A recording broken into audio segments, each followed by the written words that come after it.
गीता 18 के श्लोक नंबर 62 में भगवान स्वयं कह रहे हैं कि अर्जुन उस परमेश्वर की शरण में जा जिसकी कृपा से परम शांति व शाश्वत स्थान अर्थात सतलोक को प्राप्त होगा।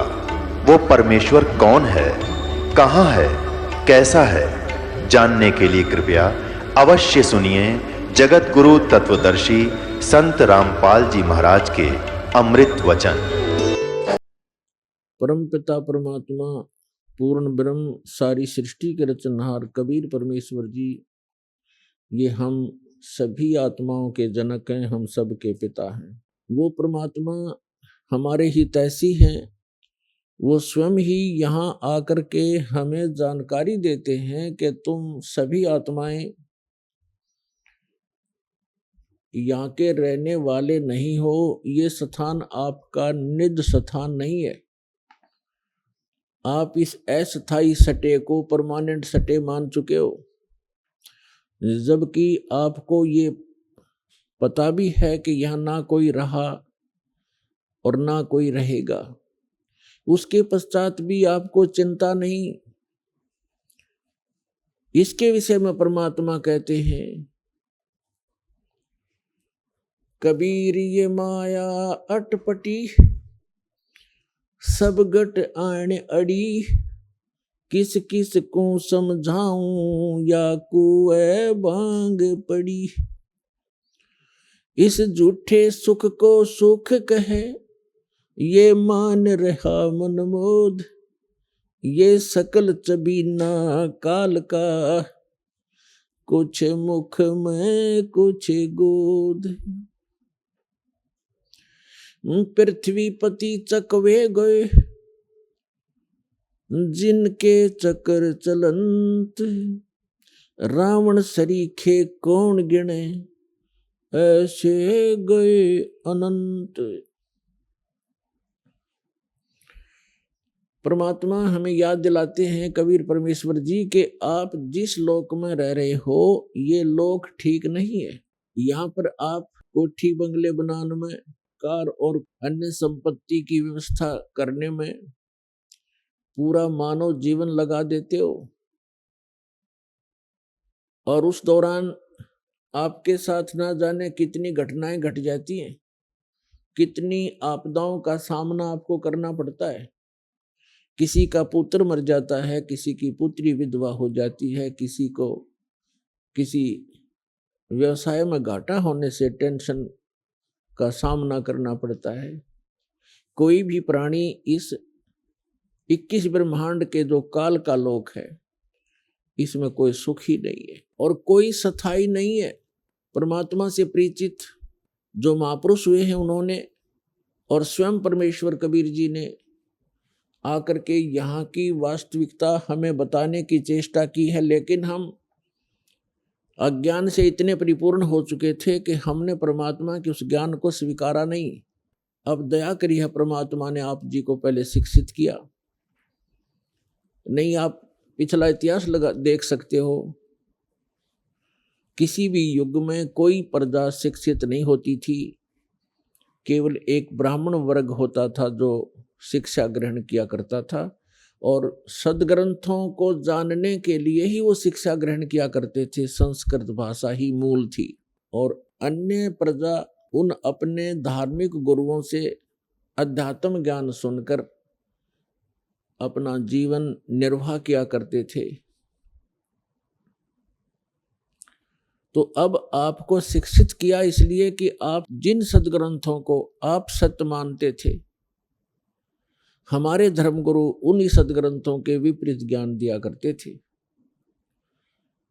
उसको कहते हैं शास्त्र विधि त्याग कर मनमाना आचरण, यानी शास्त्र के विरुद्ध ज्ञान और शास्त्र के विरुद्ध ही साधना हो, वो साधना व्यर्थ होती है। इसका प्रमाण है श्रीमद् भगवद गीता अध्याय नंबर 16 के श्लोक नंबर 23 और 24 में। 23 श्लोक में कहा है कि अर्जुन, जो शास्त्र विधि को त्याग कर मनमाना आचरण करते हैं, अर्थात जो सदग्रंथों में वर्णित ज्ञान और उसका समाधान साधना उसको ना करके अपने मनमुखी मंत्र, मनमुखी आरतियां करते हैं, जैसे ओम जय जगदीश हरे, स्वामी जय जगदीश हरे, जय गणेश देवा, ये इस तरह की जो आरतियां हैं ये हमारे सदग्रंथों में नहीं है।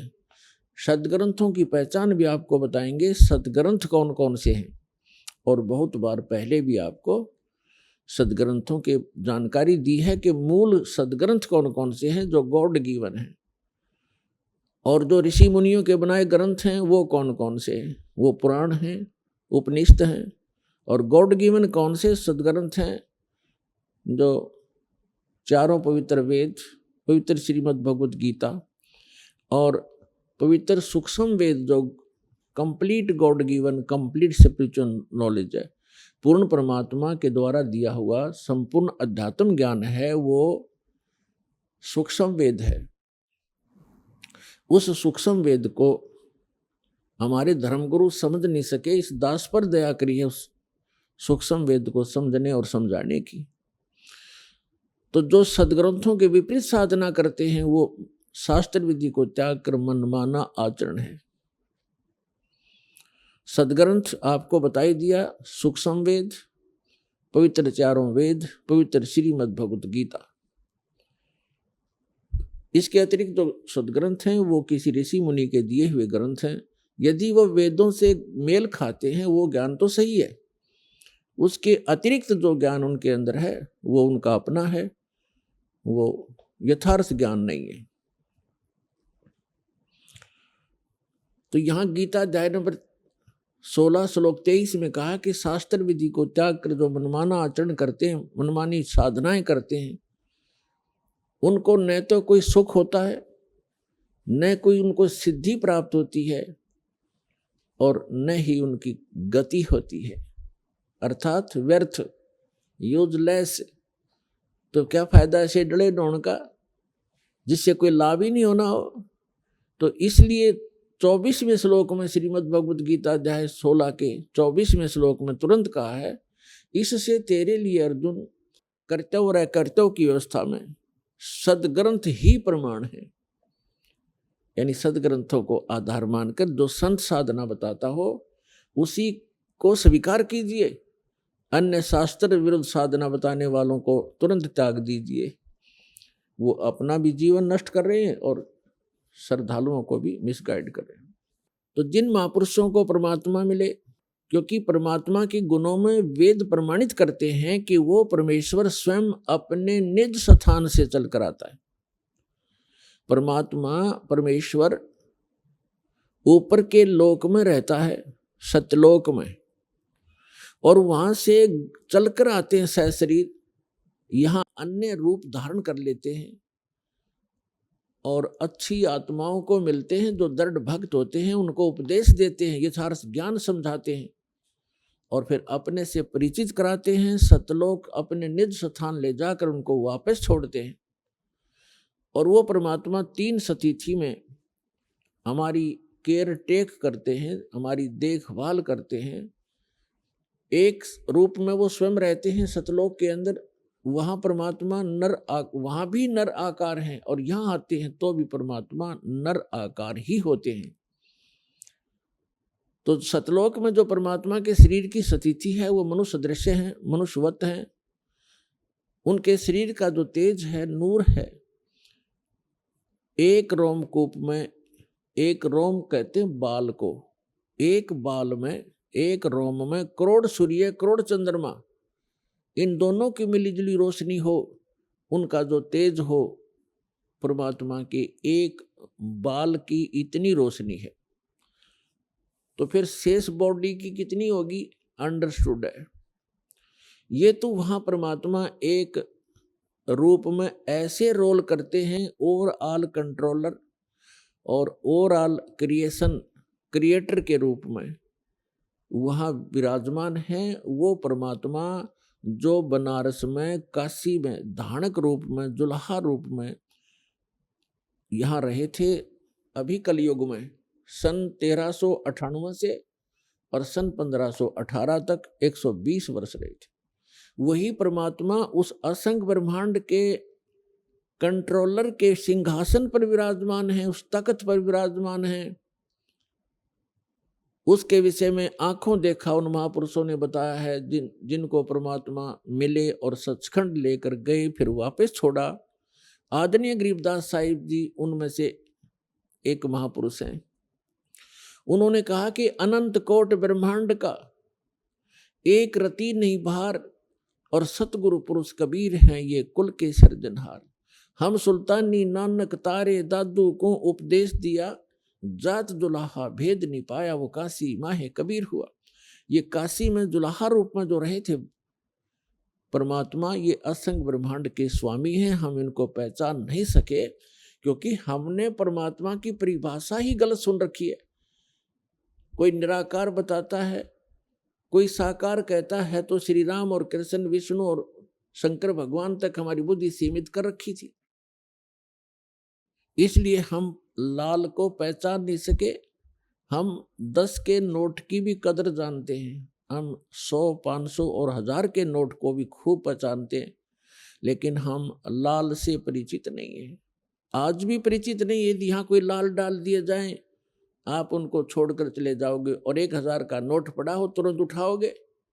चाहे किसी का ये भी कहो कि भी किसका है देखिएगा, किसी का हो तो ले लीजिए, आपको उसकी कदर है, लाल का पता नहीं। तो ये लाल है परमपिता परमात्मा कबीर जी, जो सारी सृष्टि के रचनहार और सतपुरुष कहलाते हैं, जिसको गीता अध्याय नंबर 8 के श्लोक नंबर 3 में परम अक्षर पुरुष कहा है, परम अक्षर ब्रह्म कहा है। और ये अन्य जितने भी देव हैं, कोई 1000 का नोट है, कोई 500 का, कोई 10 और 20 और 50, 100 का, तो इनको तो आप अच्छी तरह ग्रहण कर लेते हो। लेकिन एक लाल आपको मिल जाए तो इन 1000 के नोटा की गिनती अनार आपके पास कितने हो जाएंगे, उसी से मिल जाएंगे वो। तो इस प्रकार परमात्मा कबीर जी वो लाल हैं जिनको हम पहचान नहीं सके, क्योंकि वो हमारे व्यवहार में नहीं थे और हम पहचान नहीं सके। तो उसकी पहचान अपनी पहचान कराने के लिए परमात्मा स्वयं आए और अच्छी आत्माओं को मिले, जो दृढ़ भक्त पुण्य आत्माएं थी। आप देख सकते हो जिन महापुरुषों को परमात्मा मिले, उस समय आज से 200 वर्ष पहले, 250 वर्ष पहले गरीबदास जी आए थे सन 1717 में, और संवत 1774 में उनका आविर्भाव हुआ था, जन्म हुआ था। और सन 1717 आज सन 2013, 300 वर्ष पहले, और 300 वर्ष पहले उनको परमात्मा मिले। पहले वो हमारे जैसे पुजारी थे, श्री राम, श्री कृष्ण, विष्णु और शंकर भगवान, माता मसानियों के। और जब उन्होंने परमात्मा को देखा, सतलोक देखा, जहाँ हम रहा करते वो स्थान देखे और वहाँ की जो सुख देखे, फिर आकर उनको वापस छोड़ा, तो फिर वो इतने दृढ़ हो गए, पूरा समाज एक तरफ। तो ऐसे दृढ़ भक्तों को परमात्मा मिलते हैं, और जिस कारण से वो अपनी स्थिति को, अपनी पहचान को अपने बच्चों तक करवाते हैं। तो इस सारे कुछ अभी तक जो सत्संग दास ने किया है, इसका उद्देश्य ये है कि श्रीमद् भगवत गीता में जो प्रमाण है, ये गॉड गिवन स्पिरिचुअल नॉलेज है। श्रीमद् भगवत गीता अर्थात ये वेदों का सारांश है, और चारों वेद कबीर भगवान ने दिए थे इस ज्योत निरंजन ब्रह्म सरपुरुष इस काल के अंतःकरण में फीड कर दिए थे, ईमेल कर दी थी, फैक्स कर दिया था। और जब इसने डाउनलोड करके देखा, कंप्लीट स्पिरिचुअल नॉलेज भेजा था परमात्मा ने इस ज्योत स्वरूपी निरंजन के अंतःकरण में। इसने जब वो डाउनलोड किया, यानी अंदर से बाहर निकाला अपने अंतःकरण से, तो बाहर उन्हें पढ़कर देखा, उस कंप्लीट स्पिरिचुअल नॉलेज का, संपूर्ण अध्यात्म ज्ञान का वो पार्ट, वो भाग इसने नष्ट कर दिया, जिसमें उस परम पिता की जानकारी थी और इससे उत्तम लोक की जानकारी थी, वहां जाने की विधि थी, उसको पाने की विधि थी। ये नहीं चाहता कि यहाँ के प्राणियों को जो इसके अंतर्गत हैं 21 ब्रह्मांड में, इनको ये जानकारी हो कि कोई और सुख स्थान है, और जहाँ जाने के बाद न वृद्ध अवस्था होती है, न वहाँ मृत्यु होती है, ना कोई रोग सताता है, ना किसी चीज का अभाव है।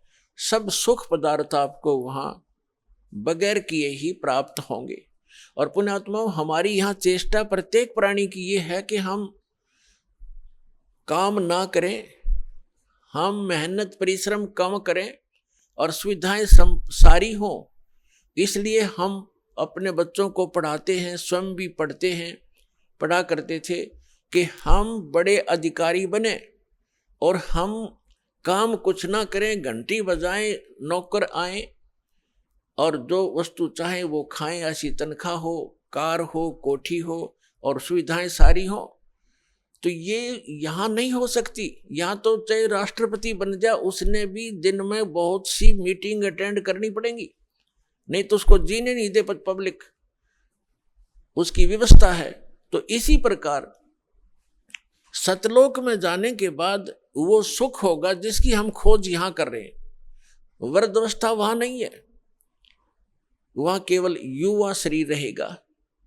तो कौन चाहता है वृद्ध होना, कौन चाहता है मृत्यु? लेकिन यहाँ इसका कोई विकल्प नहीं है, यहाँ तो ये कंपलसरी है, ये तो होगा ही होगा। तो इससे बचने के लिए एक साधना है, साधन है, जो परमात्मा ने स्वयं आकर आप बताई और अपनी प्यारी आत्मा उन परमहंस संतों को सतलोक दिखाया और वापस छोड़ा और उनको दृढ़ कराया। तो यहाँ पर जितने भी प्राणी हैं सबकी मृत्यु होती है और हम आजीवन जो संग्रह करते हैं वो हमारे साथ नहीं चलता। हम जिन बच्चों के लिए कोठियां बनाते हैं, धन जोड़ते हैं कि हमारे बच्चे हमारी मृत्यु के बाद वो सुखी होंगे, और वो बच्चे हमारे सामने ही मर जाते हैं।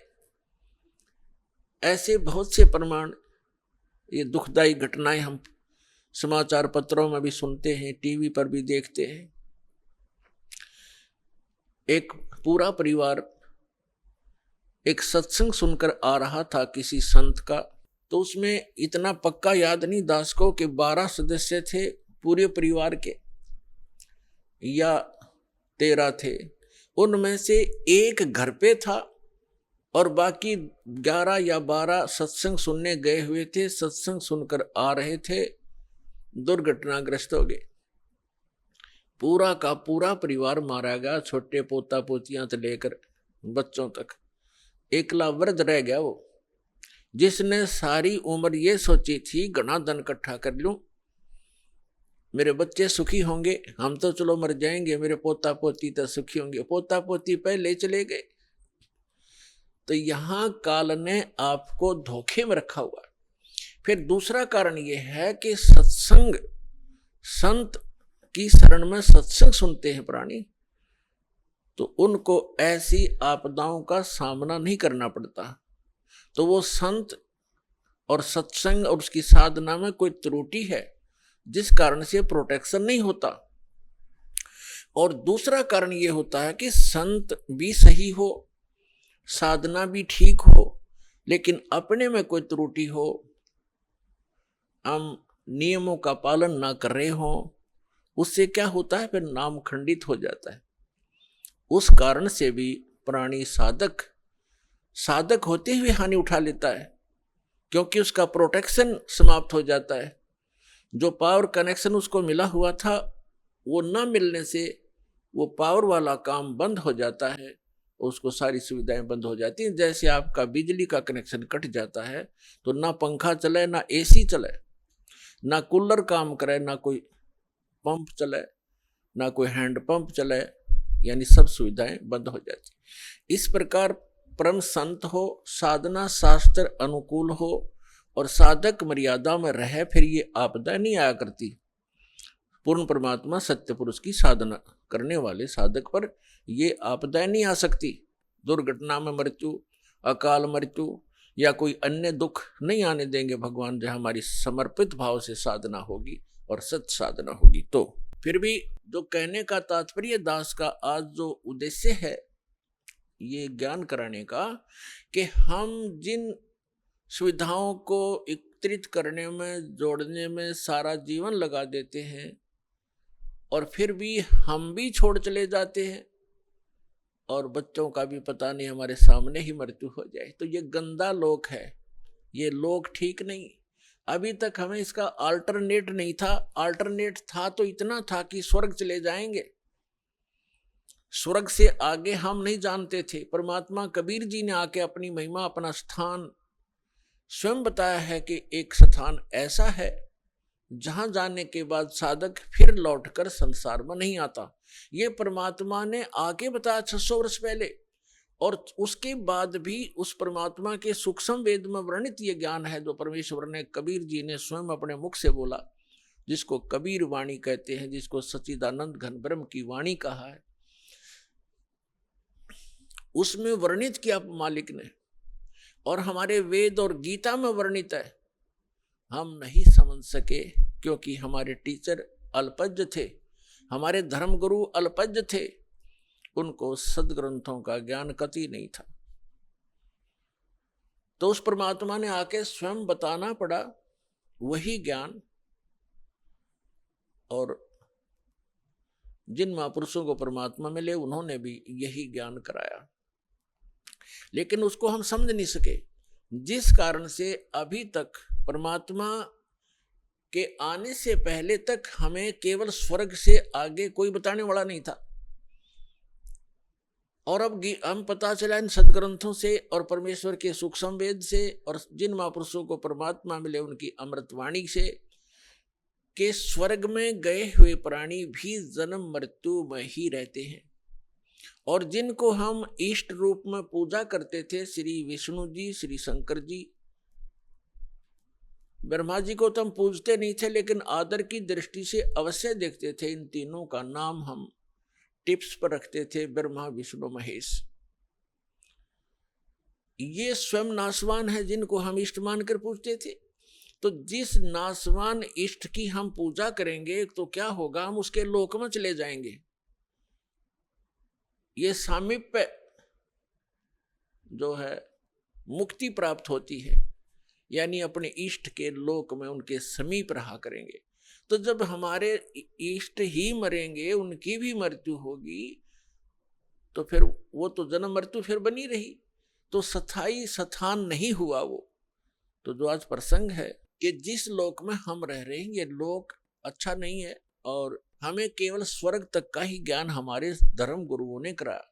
परमेश्वर ने आकर अपनी अमृतवाणी में ये ज्ञान दिया कि एक और लोक है जहां आप सदा सुखी रहोगे, आपका जरा मरण नहीं होगा। जरा माने वृद्धावस्था, मरण माने मृत्यु।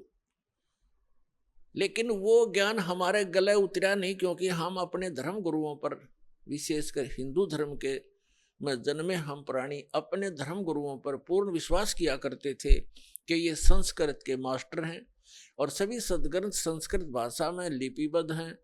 हमारे को कभी अविश्वास नहीं हुआ, इसलिए हमने परमात्मा के दिए हुए उस ज्ञान पर कभी ध्यान नहीं दिया। और साथ में ये भी हमारे एक इंजेक्शन लगा दिया करते कि कबीर जी तो अशिक्षित थे, उन्होंने संस्कृत पढ़ी नहीं, क्योंकि संस्कृत केवल ब्राह्मण ही पढ़ा करते थे, और कई ब्राह्मणों के पास गए, उनको संस्कृत नहीं पढ़ाई, इसलिए वो उठपटांग भाषा बनाकर गाते थे। ऐसी सोच थी हमारे इन ऋषि महर्षियों की, वो परमात्मा को समझ नहीं सके। और उस परमेश्वर की वाणी में ये पहले लिपिबद्ध था, जो हमारे सदग्रंथ भी बताते हैं, क्योंकि परमात्मा ने जो ज्ञान दिया वो अपने द्वारा रची हुई सृष्टि का और सारे विधान स्वयं बनाया हुआ था, वो अपनी सिंपल लैंग्वेज में बोल दिया। अब जो प्रसंग चल रहा है कि उस परमात्मा ने भी बताया था कि एक सतलोक है जहां जाने के बाद, जहां जन्म मृत्यु नहीं होती, जहां वृद्धावस्था नहीं है, वहां किसी चीज का अभाव नहीं है, वहां सब सदाबहार वृक्ष है, सदाबहार सब मेवा है और दूधों की नदियां बहती हैं। वहां पर अमृत के सरोवर भरे हुए हैं, मीठे जल के समुद्र भरे हुए, हीरे पन्ने जवाहरातों के वहां पहाड़ हैं, जो यहाँ पर मिट्टी और पत्थर के पहाड़ हैं, झरने बहते हैं, वहाँ वर्षा होती है, बगैर बादल के फुहार चल पड़ती है, सुंदर शरीर है आपका, कभी वृद्ध अवस्था नहीं होती, मृत्यु नहीं होती, वहाँ आपका परिवार होगा। जैसे धीरे धीरे यहाँ एक, पहले हम अकेले थे, विवाह हुआ जब 2 हो गए, बच्चे हुए जब 5-4 और हो गए, और फिर धीरे धीरे पोते पर पोते हो गए, तो हमारा कितना अच्छा परिवार और कैसा दिल लग रहा है। और 1 मिनट में ना जाने पोता मर जा, पोती मर जा, बेटा मर जा, बेटी मर जा, स्वयं की टिकट कट जा, तो खाक है ये स्थान। तो वो स्थान है जहां पर हम कभी मरेंगे नहीं, हमारा परिवार होगा, सारी सुविधाएं होंगी, मनोमयी विमान होंगे आपके। यहाँ तो एक साइकिल नहीं जुड़ता सारा दिन, और वहां पर ऐसा सुविधा है कि आप चाहोगे आपके सामने विमान खड़ा होगा, और जहां जाओगे बैठ के परिवार, कहीं बहुत बड़े बड़े पार्क हैं, बड़े सुंदर स्थान हैं। तो वो स्थान है जो भगवान ने स्वयं आकर बताया, और इसी का परम समर्थन हमारे सदग्रंथों ने दिया। जैसे गीता ज्ञानदाता ये सरपुरुष है।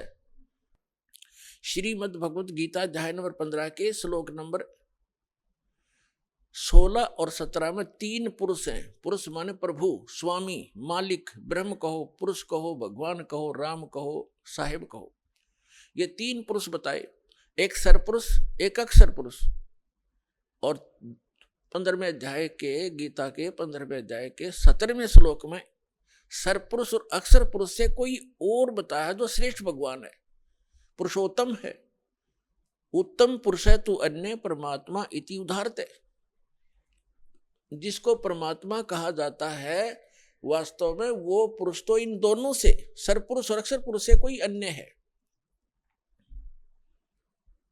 और वही तीनों लोकों में प्रवेश करके सबका धारण पोषण करता है।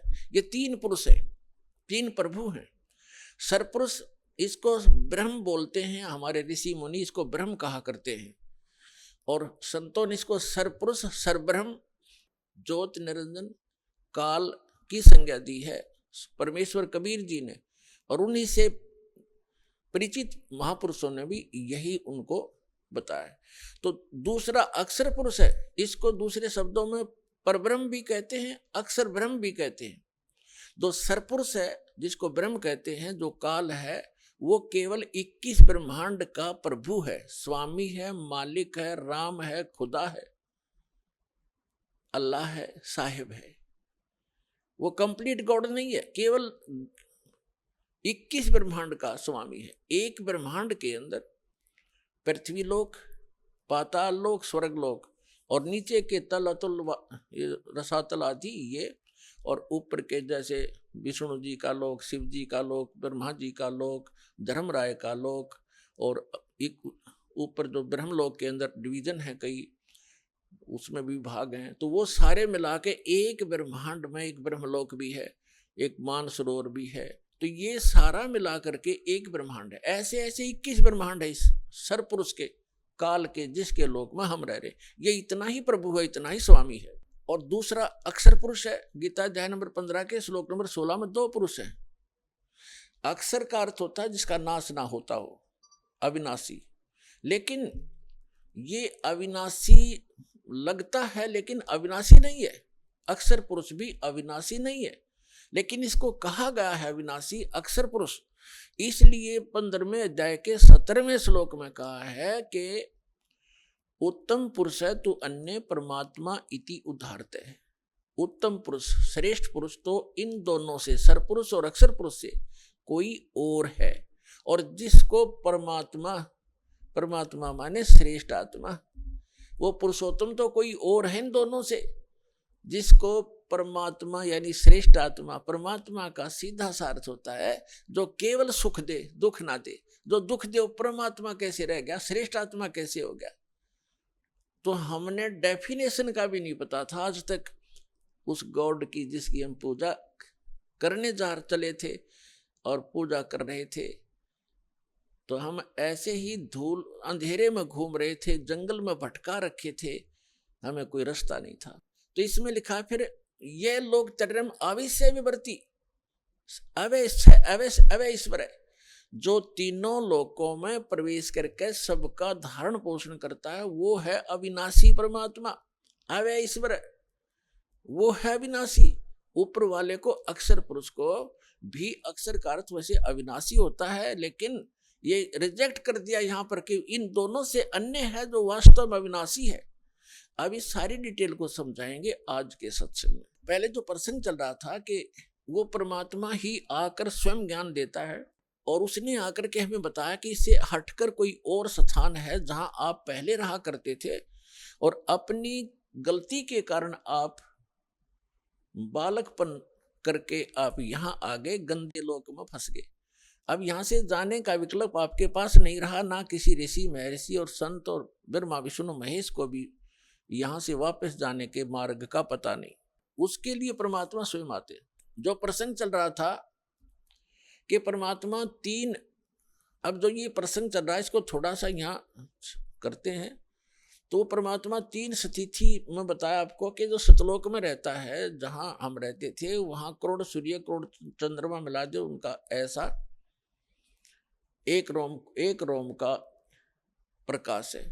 फिर परमात्मा अन्य हल्का तेज पुंज का रूप बनाकर कभी भी आकर प्रकट हो जाते हैं एक संत साधु की महात्मा की वेशभूषा में।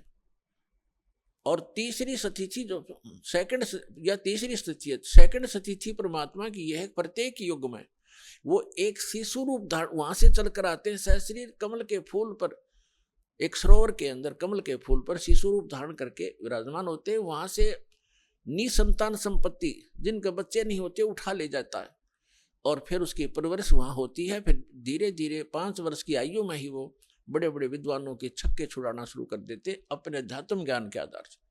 अब हम फिर आते हैं उसी प्रसंग पर। हम फिर आते हैं गीता अध्याय नंबर 15 के श्लोक नंबर 16 और 17 पे, क्योंकि प्रसंग चला है कि एक परमात्मा ने भी आकर बताया और इन सदग्रंथों में वही प्रमाण है कि कोई ऐसा स्थान है जहां जाने के बाद साधक फिर लौटकर संसार में कभी नहीं आते, वह स्थायी स्थान पाते हैं। और जब तक हम इस काल के लोक में हैं, कितनी साधना कर लें, उस सत्य पुरुष के बताए उस सत्य ज्ञान के आधार से जब तक सत्य साधना नहीं करेंगे तो हमारी जन्म मृत्यु सदा बनी रहेगी। उसके लिए परमात्मा से परिचित संत आदरणीय गरीबदास साहिब जी कहते हैं कि आग गए ना बावड़े रहते भी सब जाही, बिन साहेब की बंदगी कहीं ठोर ठिकाना नहीं। कहते हैं कि आगे चले गए वो तो वापस आए नहीं आपको कुछ बतावें कि हमारे साथ क्या बना, और जो शेष बचे हैं वो भी चले जाएंगे। यहाँ किसी उस सत्य साधना वो पूर्ण परमात्मा की भक्ति के बिना कहीं ठोर ठिकाना नहीं।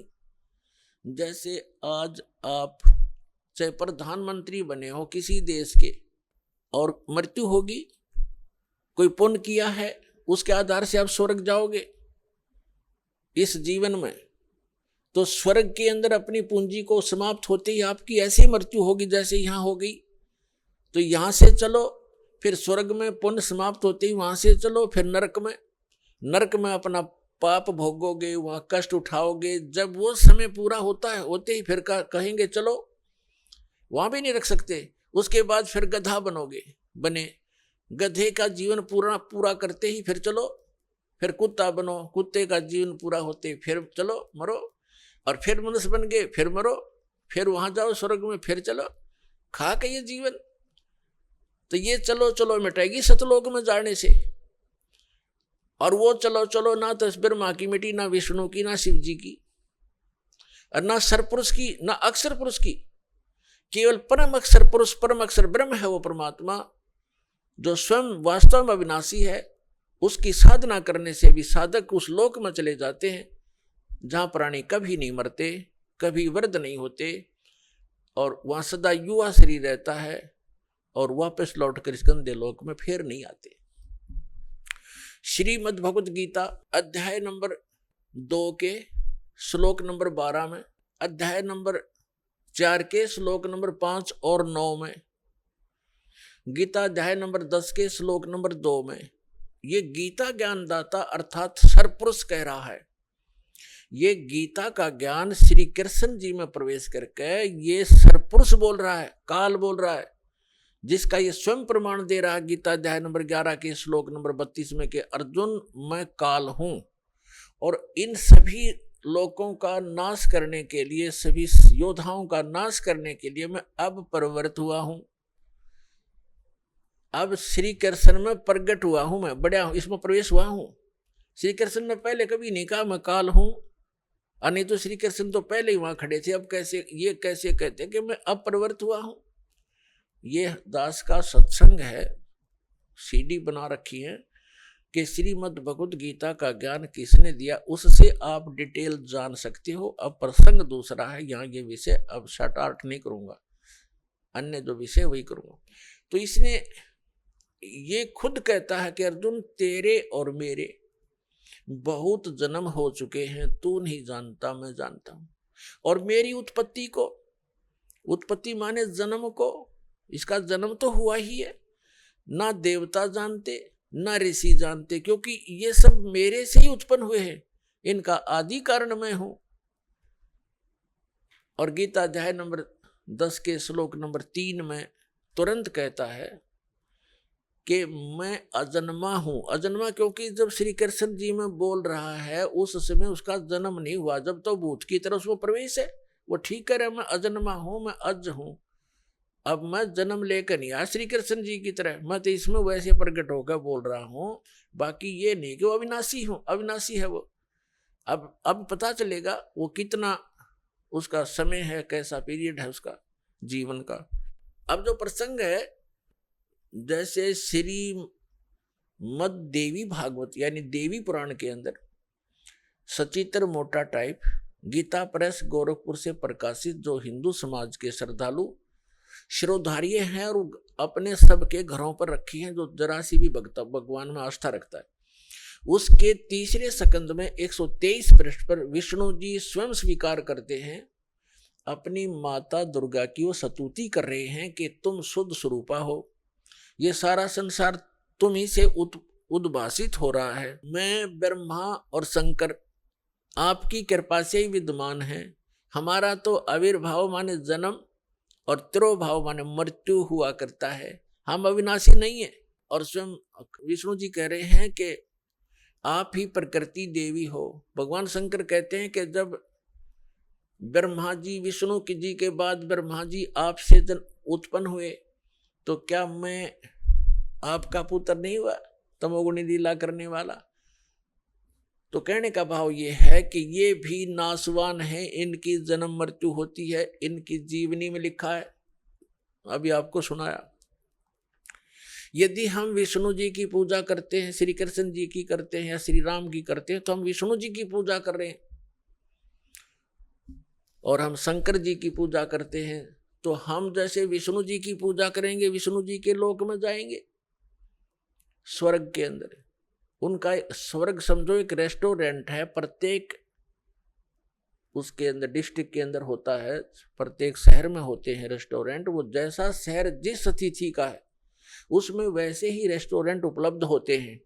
जहाँ घने धनी लोग जाते हैं वहाँ पर बहुत अच्छी सुविधा और सब बकवादों से जो है युक्त वहाँ पर रेस्टोरेंट मिलते हैं।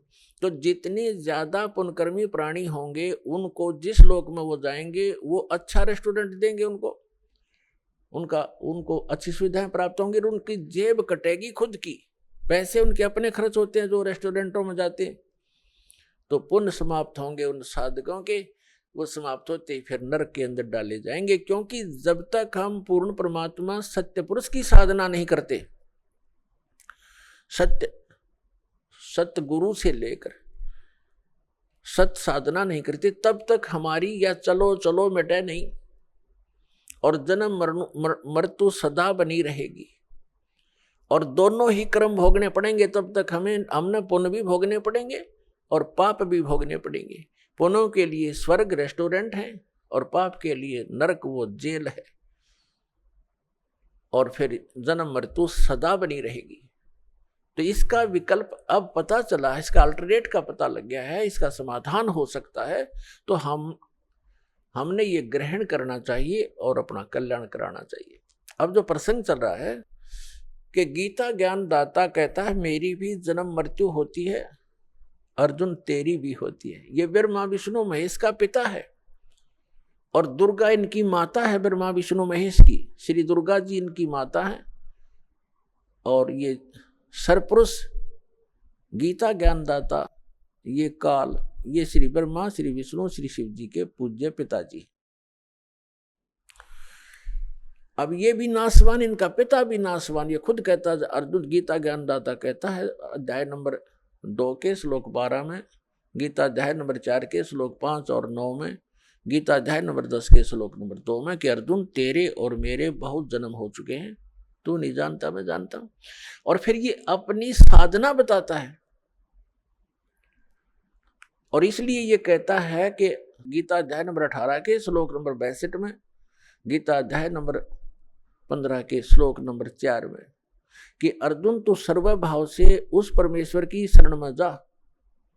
कौन से की? उस परम अक्षर ब्रह्म की, उसकी शरण में जा। उसकी कृपा से ही तू परम शांति को और सनातन परम धाम को प्राप्त होगा, उसी परमेश्वर की कृपा से। और जब आपको तत्वदर्शी संत मिल जाए, गीता अध्याय नंबर 15 के श्लोक नंबर 1 से 4 का निष्कर्ष है कि तत्वदर्शी संत की पहचान भी बताई है।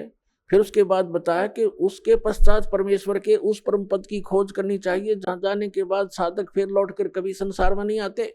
गीता ज्ञानदाता अपनी साधना करने को, अपनी भक्ति करने को भी मना कर रहा है। वो कहता है कि उसी की भक्ति करो जिस परमेश्वर ने सब ब्रह्मांडों की रचना की है, अर्थात जिससे इस संसार रूपी वृक्ष की प्रवृत्ति विस्तार को प्राप्त हुई है, अर्थात जिसने सब ब्रह्मांडों की, पूरे विश्व की रचना की है, असंख्य ब्रह्मांडों की, वही परमात्मा पूज्य है, उसकी पूजा करो। अब प्रसंग चल रहा है श्रीमद् भगवत गीता अध्याय नंबर 4 के श्लोक नंबर 32 में गीता ज्ञानदाता कहता है कि अर्जुन अभी तक मैंने आपको अध्याय 4 के श्लोक 25 से लेकर 31 तक जो भी साधनाएं बताई वो कंप्लीट नहीं है, वो पूर्ण नहीं है। वो तो उन साधकों की अपनी सोच है कि वो प्रत्येक अपनी साधना जैसी भी कोई कर रहा है उसको पाप नाशक मानकर कर रहा है। यानी पाप नाशक भी मोक्षदायक, पाप नाश होंगे तभी तो मोक्ष होगा। पाप नाशक जानते हैं, लेकिन अब क्या बताया है चौथे अध्याय के 32वें श्लोक में, यहाँ पर थोड़ी सी जो अनुवाद करता है, अनुवादक हैं गीता जी के, गड़बड़ कर गए, क्योंकि जहां इनकी बुद्धि ने काम नहीं किया वहां अर्थों का अनर्थ किया इन्होंने। उदाहरण के तौर पर 7वें गीता अध्याय नंबर 7 के श्लोक नंबर 18 में अनुत्तम शब्द है, तो उसका इन्होंने अति उत्तम कर दिया। ये बालक भी ना कर सकता, 4वीं कक्षा 5वीं कक्षा का। अनुत्तम माने अति उत्तम, कोई लिख देगा 0 नंबर आएंगे उसके, और ये 100 के 100 नंबर प्राप्त कर रहे।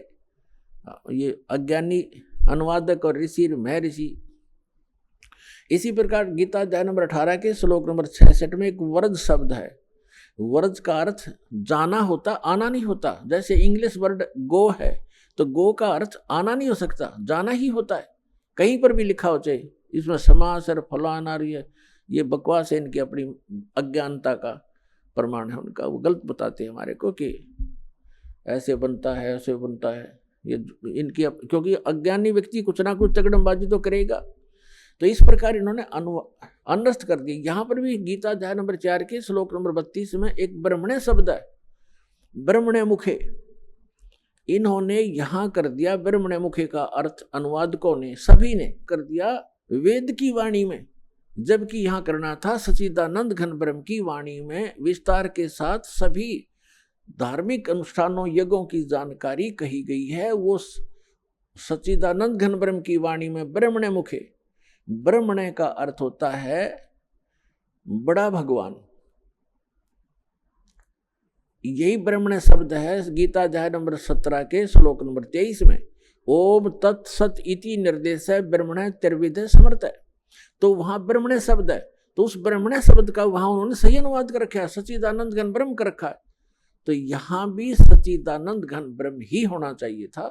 गीता अध्याय नंबर 4 के श्लोक नंबर, हम फिर आते हैं 32 पर। इसमें कहा कि सच्चिदानंद घन ब्रह्म ने अपने मुख कमल से जो वाणी बोली है, यानी वेद प्रमाणित करते हैं कि वो परमात्मा सतलोक से चलकर आता है। दास के पास जो ये समाज के जो आचार्य हैं और जो महर्षि दयानंद के चेले, उनके द्वारा ही अनुवादित वेद उपलब्ध हैं दास के पास, और आपको बहुत बार रूबरू किए हैं। आइए अब हम उन श्रद्धालुओं के अनुभव जानते हैं जो जगत गुरु तत्वदर्शी संत रामपाल जी महाराज जी से दीक्षा प्राप्त कर चुके हैं तथा उनके द्वारा बताए गए भक्ति मार्ग पर चल रहे हैं। सर नमस्कार। नमस्कार सर। सर क्या नाम है आपका? समाधान अहिरे। कहाँ से हैं सर आप? मैं गांव सटाना नासिक महाराष्ट्र से हूँ सर। सर संत रामपाल जी महाराज से नाम दीक्षा लेने से पहले आप क्या भक्ति साधना करते थे?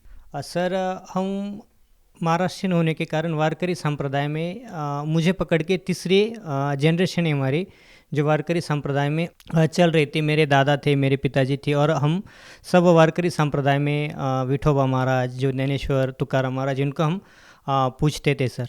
तो सर हम वारकरी संप्रदाय को छोड़ के फिर 1994 में हम राधा स्वामी पंथ से जुड़े। जब मैं 5वीं कक्षा में था तो वहाँ काफ़ी भक्ति करी और उसके बाद 1996 में मुझे मेरे पिताजी ने वह मतलब डोनेट कर दिया, मतलब भेंट कर दिया राधा स्वामी पंथ में प्रचारक के रूप पे। तो मैंने 3-4 महीने वह प्रैक्टिस करके फिर मैं राधा स्वामी पंथ में एक प्रचारक के रूप में, एक बाल संत जिसको बोलते हैं राधा स्वामी पंथ में, तो उसका प्रचारक रहा कम से कम 2014 तक। सर जैसा कि आपने बताया कि पहले आप सभी प्रकार की पूजाएं कर रहे थे, उसके बाद आपके पिताजी ने राधा स्वामी पंथ में डोनेट कर दिया, उसके बाद आप राधा स्वामी पंथ के प्रचारक के रूप में काम करने लगे। तो सर हम आपसे जानना चाहेंगे, राधा स्वामी पंथ में आप एक प्रचारक के रूप में, एक तरह से कहें तो आप एक संत की पदवी प्राप्त किए हुए थे, आप एक प्रचारक का काम कर रहे थे। तो सर इसके बावजूद आपको संत रामपाल जी महाराज जी से नाम दीक्षा लेने की क्या ज़रूरत आन पड़ी? सर बात ऐसी हुई कि जब हम राधा स्वामी पंथ में थे तो वाणी तो कबीर परमेश्वर की ही गाई जाती थी। जैसे कि बोलते थे कि मनुष्य जन्म दुर्लभ है, मिले न बारंबार, जैसे तरवर से पत्ता टूट गिरे, बहु न लगता डार। तो जो ये क्वेश्चन था मन में, मैं मतलब हर एक सत्संग में ये दोहा दोहराता था कि मनुष्य जन्म आदमी को सिर्फ एक ही बार मिलता है, उसके बाद अलग 84 में जाना ही पड़ता है। जो पाप करेगा उसका पाप का जो फल है वो अलग से और पुण्य का अलग से मिलेगा। तो ये पता नहीं चलता था कि और कबीर साहिब की जो कई वाणी उसके अंदर लिखा है कि पृथ्वी पे एक बार एक ही संत आता है, दूसरा उसके बराबर हो नहीं सकता। तो हम कंटिन्यू इसके सर्चिंग में थे कि अगर ऐसा है तो फिर दूसरा और भी तो कोई संत होगा। तो उसकी सर्चिंग में कंटिन्यूसली थे सर। तो उसके दौरान हमें संत रामपाल जी महाराज जी लिखित जो ज्ञान गंगा पुस्तक है वो हमें 13 दिसंबर 2013 में मिली सर। तो वो हमने पढ़ी, कम से कम 2-2.5 महीने उसको पढ़ा और उसके ऊपर लिखा था कि इसी चैनल पे इतने इतने बजे संत रामपाल जी महाराज का कार्यक्रम चलता है। तो फिर वह कार्यक्रम मैंने खुद देखा।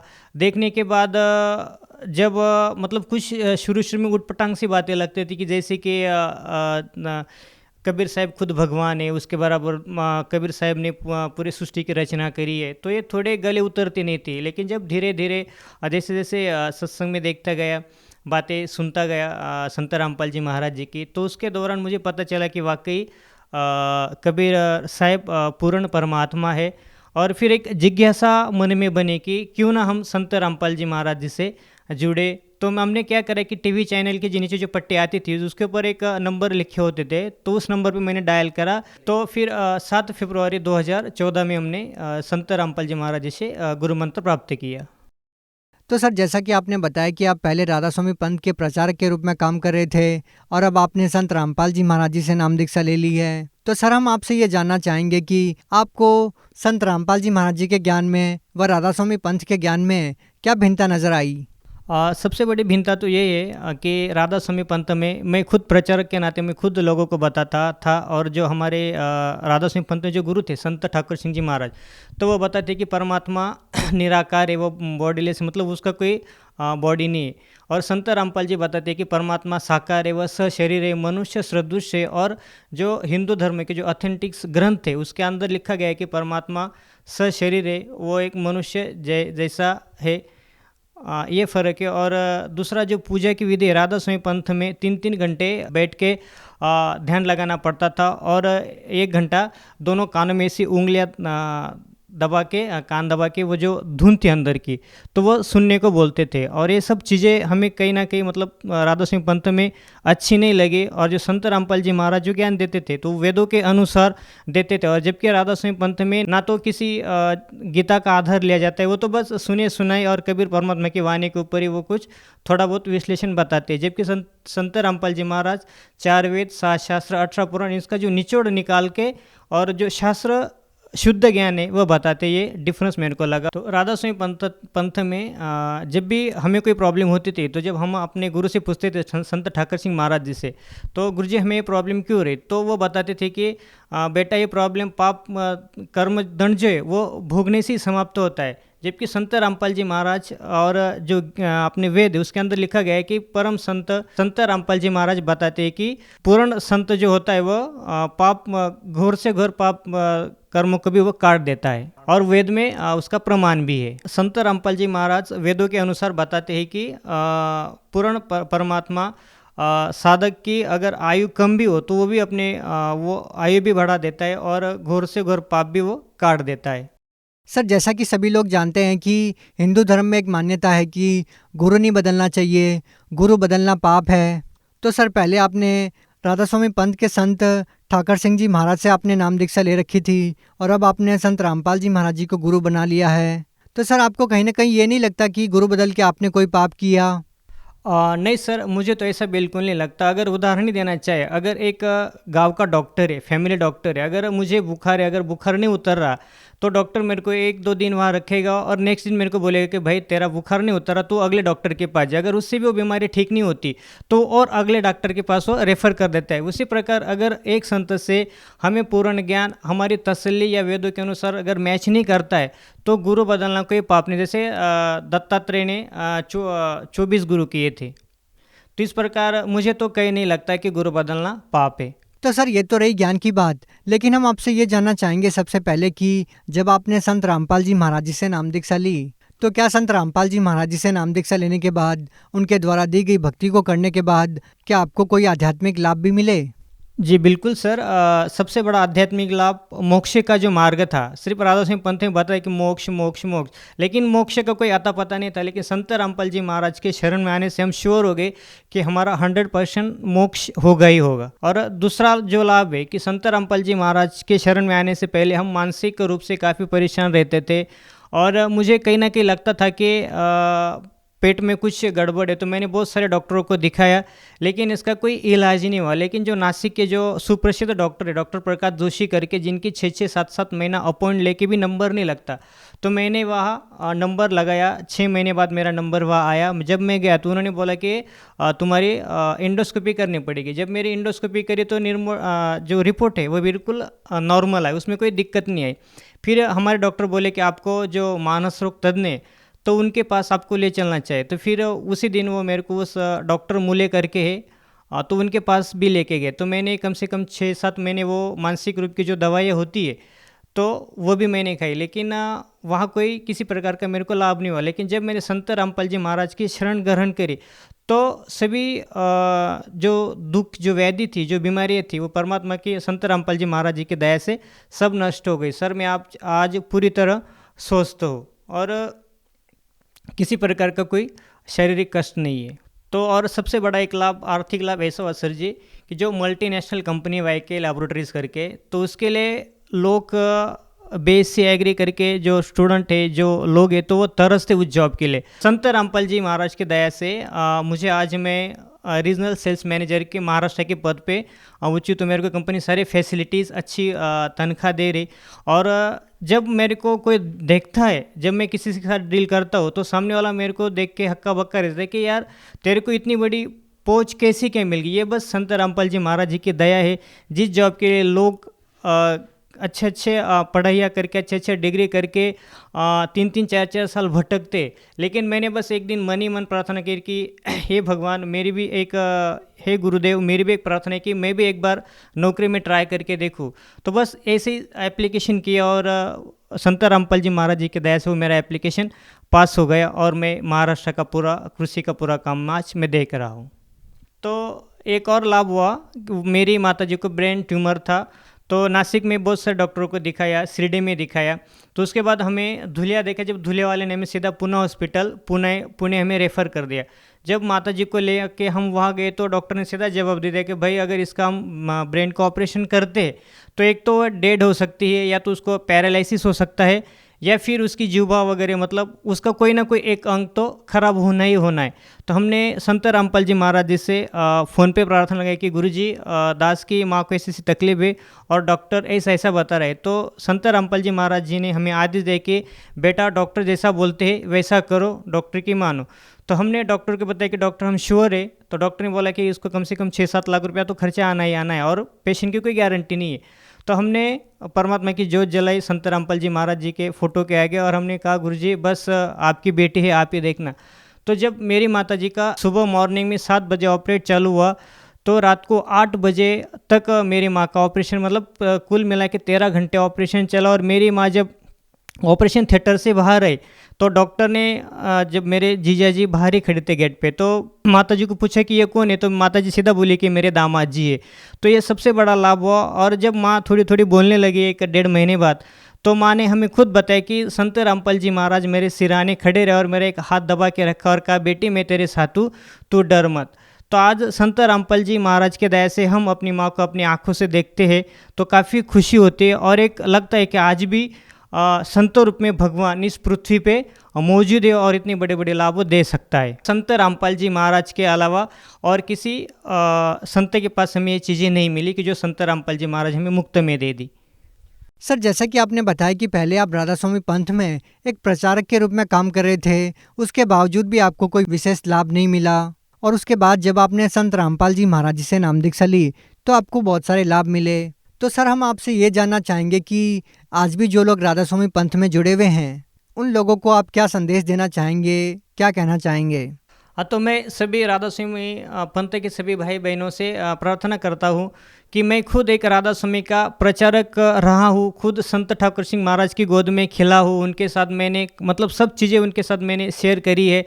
तो जब मैं कम से कम 16-17 साल उनके पंथ में रह के मुझे किसी प्रकार का कोई लाभ नहीं मिला, तो भाइयों आपको क्या लाभ हो सकता है? तो आओ संत रामपाल जी महाराज जी से नाम दीक्षा लेके अपना जो अनमोल जीवन है उसको सुधारो। और साक्षात भगवान के रूप में संत रामपाल जी महाराज अभी प्राइम टाइम पृथ्वी पे आए हुए हैं, तो आओ उनसे नाम दीक्षा ग्रहण करो और अपना जीवन सफल करो। सर, जो व्यक्ति संत रामपाल जी महाराज जी से नाम दीक्षा लेना चाहेगा वो उनसे नाम दीक्षा कैसे ले सकता है? संत रामपाल जी महाराज जी के प्रवचन बहुत सारे टीवी चैनलों पे आते हैं, उनके नीचे एक पट्टी चलती है, फ्लैश होते है, उसके नीचे जो नंबर कॉन्टैक्ट नंबर दिए गए उनके ऊपर कॉल करके हर एक डिस्ट्रिक्ट में, चाहे वो महाराष्ट्र हो, गुजरात हो, राजस्थान, मतलब हर एक राज्य के हर एक डिस्ट्रिक्ट में संत रामपाल जी महाराज जी के दया से नामदान सेंटर खुले हुए हैं। आप वहाँ कॉन्टैक्ट करके नाम दीक्षा प्राप्त कर सकते हैं। सर, आप महाराष्ट्र के लोगों को अपनी मराठी भाषा में क्या कहना चाहेंगे? मी सगळ्या भाविक भक्तांना मराठीत एकच प्रार्थना करतो आहे की मनुष्य जन्म हा परत परत मिळणार नाही आहे। कारण एक तुकाराम महाराजांचं एक अभंग आहे, नको नको मना गुंतू माया जाळी, काल आला जवळी ग्रास हवाया, काळाची ही उडी पडेल बा जेव्हा, सोडविना तेव्हा माय बाप। जर काळाची उडी, मग संत तुकाराम महाराजांना काळ या शब्दाची वापरायची काय गरज पडली? तर त्याच्यामुळे मी सगळ्यांना प्रार्थना करतो की काळाची उडी केव्हा पडेल, कधी पडेल, कोणावर पडेल काही सांगता येत नाही। त्याच्यामुळे सगळ्या भाविक भक्तांना, महाराष्ट्रवासीयांना दासाची करबद्ध प्रार्थना आहे हात जोडून की प्रत्येकाने संत रामपालजी महाराजांच्या शरणेतून आपल्या मनुष्य जीवनाचं कल्याण करावे, ही सगळ्यांना हात जोडून प्रार्थना। जी, बहुत बहुत धन्यवाद सतसाहेब।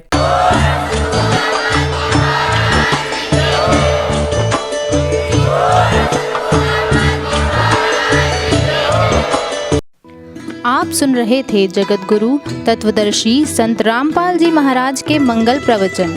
अधिक जानकारी के लिए संपर्क करें।